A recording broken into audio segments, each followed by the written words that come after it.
എല്ലാ കൂട്ടുകാർക്കും ചുറ്റുപാത്രം കുക്കിംഗ് വ്ലോഗിലേക്ക് സ്വാഗതം. ഇത് നമ്മളൊരു നാടൻ റെസിപ്പി ആയിട്ടാണ് വന്നിരിക്കുന്നത്. അതായത് ഞാൻ മുതിരയാണ് വെള്ളത്തിലിട്ട് വെച്ചത്. ഞാൻ എല്ലാ മഴക്കാലത്തും മുതിരയുടെ ഒരു റെസിപ്പി ഇടാറുണ്ട്. അപ്പോൾ ഈ പ്രാവശ്യം മുതിരയുടെ കൂടെ കോമ്പിനേഷനായിട്ട് ഒരു സാധനം കൂടി ചേർത്തിട്ടാണ് ഞാൻ വയ്ക്കണത്. ഞങ്ങളുടെയൊക്കെ നാട്ടിൽ സ്ഥിരം ഉണ്ടാക്കുന്ന ഒരു സാധനമാണ്. പിന്നെ ഈ മുതിര കഴിക്കുമ്പോൾ തന്നെ പ്രത്യേകതയുണ്ട്. തണുപ്പ് കാലത്ത് വേണം മുതിര കഴിക്കാനായിട്ട്. മുതിര നമ്മുടെ ശരീരത്തിന് ചൂടാണ് പ്രദാനം ചെയ്യണത്. അപ്പോൾ അതുകൊണ്ട് തന്നെ ചൂട് കാലത്ത് കഴിക്കുന്നത് അത്ര നല്ലതല്ല ശരീരത്തിന്. പിന്നെ പറയും മുതിര കഴിക്കുന്ന ദിവസങ്ങളിൽ തൈര് വെച്ചിട്ടുള്ള കറികളൊന്നും കഴിക്കരുതെന്ന് പറയും. സ്കിൻ സംബന്ധമായിട്ടുള്ള അസുഖങ്ങൾ വരും. അതിൽ എത്രത്തോളം ശരിയുണ്ടെന്ന് എനിക്കറിയില്ല.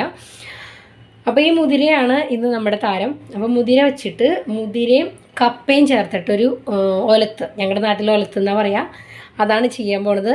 ഈ മുതിരയ്ക്ക് പകരം നിങ്ങൾക്ക് കപ്പയുടെ കൂടെ പയറ് ചേർക്കാം, കടല ചേർക്കാം. ഇനി കപ്പ ഇല്ലയെന്നുണ്ടെങ്കിൽ കപ്പയ്ക്ക് പകരം ചേന എടുക്കാം, കായ എടുക്കാം. ഏത് വേണമെങ്കിലും കോമ്പിനേഷനായിട്ട് നിങ്ങൾക്ക് മിക്സ് ചെയ്തിട്ട് ഈ ബാജി, അതായത് ഈ ഒലത്ത് ഇതേ രീതിയിൽ തന്നെ നിങ്ങൾക്ക് ചെയ്തിടുക. അപ്പം ഞാനിവിടെ 1/2 കപ്പ് മുതിര ഒരു 2 മണിക്കൂർ കുതിർത്ത് എടുത്തേക്കാണ്. സാധാരണ മുതിരയിൽ കല്ലുണ്ടാവും, പക്ഷേ ഇത് കല്ലില്ലാത്ത സോട്ടക്സ് ചെയ്ത മുതിരയാണ് ഞാൻ നാട്ടിൽ നിന്ന് കൊണ്ടുവന്നതാണ്. അവിടെ NCPയിൽ മാത്രം ഇത് സോട്ടക്സ് ചെയ്ത് കിട്ടും. അവിടെ നിന്നാണ് ഞാനെപ്പോഴും മുതിര മേടിച്ചു കൊണ്ടുവരാറ്. 2-3 കിലോ ഒരുമിച്ച് മേടിച്ചു കൊണ്ടുവരാറുണ്ട് കേട്ടോ. ഇനിയിപ്പോൾ കല്ലുണ്ടെങ്കിൽ തന്നെയും വെള്ളത്തിലിട്ടിട്ടാണ് നമ്മൾ അതിനെ അരിച്ചെടുക്കണമെന്നുണ്ടെങ്കിൽ പെട്ടെന്ന് കല്ല് കളയാൻ പറ്റും. അപ്പോൾ ഈ വെള്ളത്തിലിടണത് എന്തിനാണെന്ന് വെച്ച് കഴിഞ്ഞാൽ പെട്ടെന്ന് വേവാനും അതിൻ്റെ പുറത്തൊരു കളർ ഉണ്ടല്ലോ, ബ്രൗണിഷ് കളർ, അത് പോവാനും വേണ്ടിയിട്ടാണ്. പെട്ടെന്ന് വെന്തും കിട്ടും. അപ്പോൾ ഇതിനെ ഒന്ന് കുക്കറിലേക്ക് ഇട്ട് കൊടുക്കാം. ആവശ്യത്തിന് വെള്ളം ഒഴിച്ച് ആദ്യം തന്നെ മുതിരേനെ ഒന്ന് വേവിച്ച് മാറ്റാം.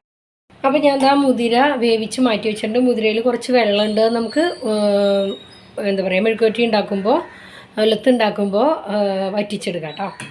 ഇനി ഞാൻ കപ്പ സെപ്പറേറ്റ് കുക്കറിൽ തന്നെയാണ് വേവിക്കണത്. അപ്പോൾ ഇപ്രാവശ്യം മേടിച്ച കപ്പയ്ക്ക് ഒരു ചെറിയൊരു കയ്പ്പരസം പോലെ എനിക്ക് തോന്നി. അതുകൊണ്ട് തന്നെ ഞാൻ കുറച്ച് അധികം വെള്ളം ഒഴിച്ചിട്ട് അതിനൊന്ന് ഊറ്റിയെടുക്കാൻ പോകണം വേവിച്ചിട്ട്.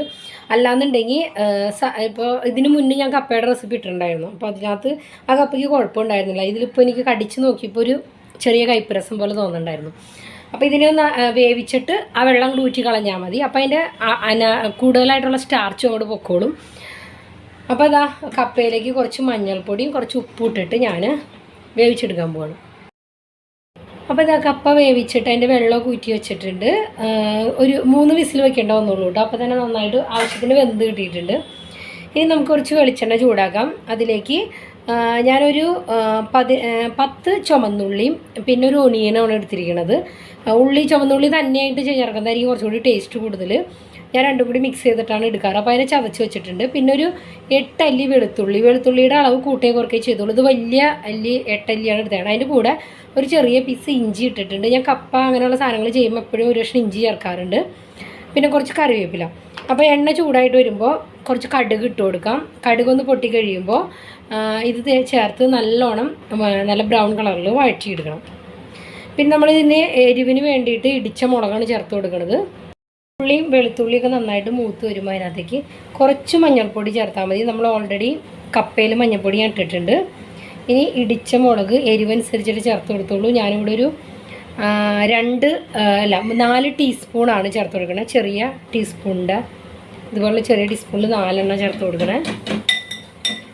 ഇനി ഇതിനെ നന്നായിട്ടൊന്ന് മൂപ്പിക്കുക.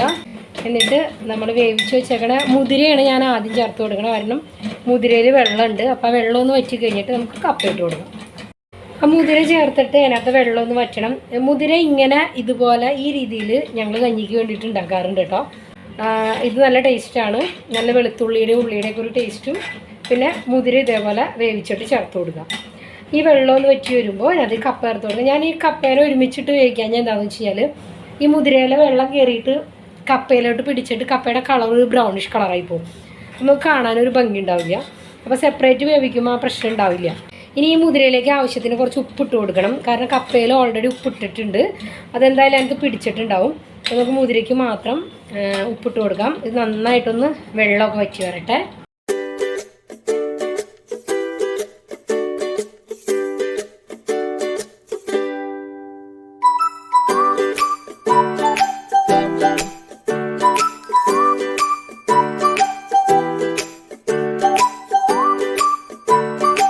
അപ്പോൾ ഇതാണ് നമ്മുടെ കപ്പയും മുതിരയും ഉലത്തിയത്. ഞാൻ തീ ഓഫ് ചെയ്തു. നല്ല കിടിലൻ ടേസ്റ്റാണ് ഇതിന്. കഞ്ഞിയുടെ കൂടെയൊക്കെ ഭയങ്കര കോമ്പിനേഷനാണ് അത്.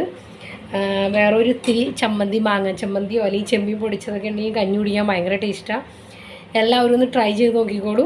ഇനി മുതിര ഇല്ലാച്ചാൽ അല്ലെങ്കിൽ കല്ലുള്ള മുതിരയാണെന്ന് വെച്ചാൽ മേടിക്കാണ്ടിരിക്കണവരുണ്ടെങ്കിൽ പയറോ കടലയോ ചേർത്ത് കൊടുത്താൽ മതി ഈ മുതിരയ്ക്ക് പകരം. നല്ല ടേസ്റ്റായിരിക്കും. ഇതേ രീതിയിൽ തന്നെ ചെയ്താൽ മതി. കപ്പ ഊറ്റി എടുക്കണം, ശ്രദ്ധിക്കണം. കപ്പയിൽ കട്ടുണ്ടാവും, അപ്പോൾ കയ്പ്പ് രസം ഉണ്ടാവാനുള്ള ചാൻസ് ഉണ്ടാവും കേട്ടോ. അപ്പോൾ വീഡിയോ എല്ലാവർക്കും ഇഷ്ടമായെന്ന് വിചാരിക്കുന്നു. എല്ലാവരും ഒന്ന് ട്രൈ ചെയ്ത് നോക്കുക. ഇതുപോലെയുള്ള നാടൻ വിഭവങ്ങളുമായിട്ട് ഇനിയും നമുക്ക് വീണ്ടും കണ്ടുമുട്ടാം. എല്ലാവർക്കും ഒരു നല്ല ദിനം. നന്ദി, നമസ്കാരം.